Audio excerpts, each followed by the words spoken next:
ये एक ऐसी कहानी है जो इंसान की सोच भी बदल देती है और जिंदगी की दिशा भी। एक जमाने की बात है, एक बादशाह था जिसने अपने शहर में अल्लाह की रजा के लिए एक बेहद खूबसूरत मस्जिद तामीर करवाई। मस्जिद की तामीर मुकम्मल होने पर बादशाह की बेटी ने दिली ख्वाहिश जाहिर की कि जब यह मस्जिद तैयार हो जाए तो वह वहां जाकर 2 नफल नमाज अदा करेगी। जब मस्जिद मुकम्मल हुई तो शहजादी अपनी ख्वाहिश पूरी करने के लिए मस्जिद में तशरीफ लाई और पूरे खुशू खुजू के साथ नमाज पढ़ने लगी। उस वक्त तमाम मजदूर जा चुके थे, बस एक नौजवान मजदूर वहीं मौजूद था जो अपना काम समेट रहा था। उसकी नजर शहजादी पर पड़ी। शहजादी के सजदे, उसकी इबादत और अल्लाह के सामने उसका झुकना, ये मंजर नौजवान के दिल में उतर गया। उसने ऐसा सुकून और पाकीज़गी पहले कभी महसूस नहीं की थी। काम खत्म करके वह अपने घर लौट आया, लेकिन शहजादी की नमाज का वह मंजर उसकी आंखों से ओझल न हो सका। उसने अपनी माँ को सब कुछ बताया और कहा, अम्मी, मैं शहजादी से निकाह करना चाहता हूँ, आप बादशाह के पास मेरा रिश्ता लेकर जाइए। माँ ने बहुत समझाया, बेटा, हम एक गरीब मजदूर हैं और वह बादशाह की बेटी है,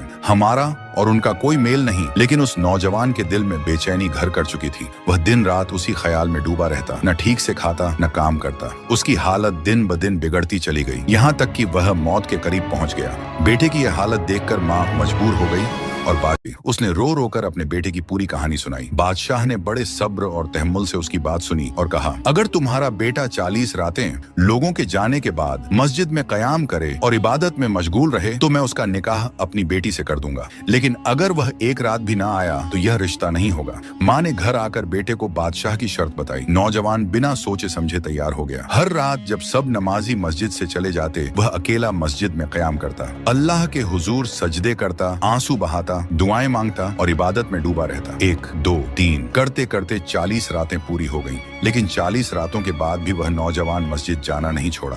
वह और भी कई रातें वहीं इबादत में गुजारता रहा। काफी समय बीत गया मगर वह बादशाह के पास नहीं गया। आखिरकार बादशाह ने उसे अपने महल में बुलवाया और पूछा, क्या तुमने मेरी शर्त पूरी की? नौजवान ने अदब से कहा, जी हुजूर, मैंने आपकी शर्त पूरी कर ली है। बादशाह खुश होकर बोले, मैं तुमसे बहुत खुश हूँ, मैं तुम्हारा निकाह अपनी बेटी से कराने के लिए तैयार हूँ। ये सुनकर नौजवान हल्के से मुस्कुराया और बोला, बादशाह सलामत, अब मैं इस रिश्ते के लिए तैयार नहीं हूँ। बादशाह हैरान रह गए, बोले, क्या कह रहे हो? तुम तो उसके बिना जी नहीं पा रहे थे। नौजवान ने बड़े सुकून से जवाब दिया, हुजूर, आपने मुझ पर बहुत बड़ा एहसान किया है। जब आपने मुझे 40 रातें मस्जिद में कयाम करने का हुक्म दिया तो मेरा मकसद कुछ और था, लेकिन इन रातों में अल्लाह के सामने झुककर जो सुकून मुझे मिला उसका मुकाबला दुनिया की कोई चीज नहीं कर सकती। उसने आगे कहा, मुझे अब समझ आ गया है कि मेरी मोहब्बत आपकी बेटी से नहीं थी बल्कि उस मंजर से थी जहाँ एक बंदी अपने रब के सामने सजदे में झुकी हुई थी, और अब जो मुझे मिल गया है वह हर दुनियावी ख्वाहिश से कहीं बढ़कर है।